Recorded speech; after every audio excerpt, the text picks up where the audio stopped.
Do you want a completely honest and unbiased review of Super Nintendo World in Universal Studios Hollywood? Then keep watching this video. While Super Nintendo World isn't technically open yet, we were lucky to get a sneak peek inside during an AP preview event. This land opens up on February 17th. We're going to be taking you on Mario Kart Bowser's Challenge, taking you inside Toadstool Cafe, and we're going to be showing you the Mario-themed merchandise they have inside the 1-Up Factory. So, keep watching! One of the first things we had to do before going to Super Nintendo World was get a power-up band. If you don't know what a power-up band is, it's essentially a wristband that allows you to collect coins and interact with hidden features throughout the land. This band was $43 after tax and is quite easy to set up. You can download the Universal Studios Hollywood app, set up your band in the app, and then it's good to go. While you don't need a band to enjoy the land, you definitely aren't going to be getting the same experience without one. The band allows you to collect coins and interact with hidden features all throughout Super Nintendo World. While it is pricey, I don't feel like it would be worth it for someone who's just coming one time. We also felt like the band was a bit tricky to keep on throughout the day, so that would be the only negative thing I would have to say about the band. Otherwise, it does give you a completely different experience. I don't feel like it would be nearly as much fun if you didn't have it, but I also feel like it's something that you can skip if you're just going to be coming for a one-day visit. If you want to check your coins in real time, there's the checkpoint across from Toadstool Cafe where you can go to check your progress. There are 2 meet and greet stations in Super Nintendo World where you can meet Mario, Luigi, or Princess Peach. Mario Kart Bowser's Challenge is a ride in the dark that virtually augments reality to take you on a high-speed race with Mario and his friends. The objective of the race is to beat out Bowser and collect enough points to win the Universal Cup.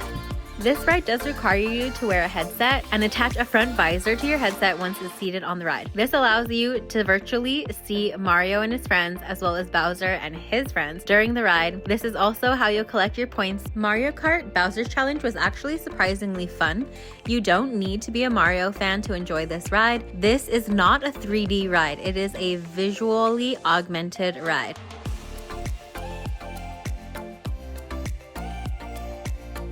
I didn't have high expectations for this ride, but it did surpass my expectations. I really love this ride. I think it's a really creative and innovative way to incorporate augmented reality into the rides and move away from 3D simulated rides that require 3D glasses. I also feel like this ride was more accurate and more fun to ride than any other point and shoot ride that I have been on in the past. The 1-Up Factory is the one and only store in Super Nintendo World. This is where you can go to find all your Super Nintendo themed merch, power-up bands, and more. Your one and only dining option in Super Nintendo World is Toadstool Cafe.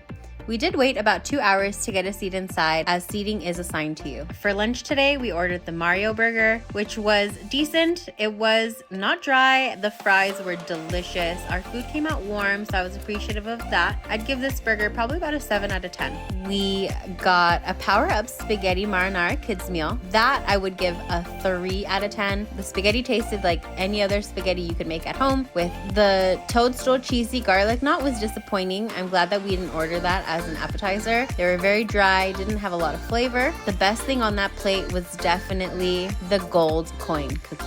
We also got a superstar lemon squash to drink, which was delicious. I really was impressed with that drink.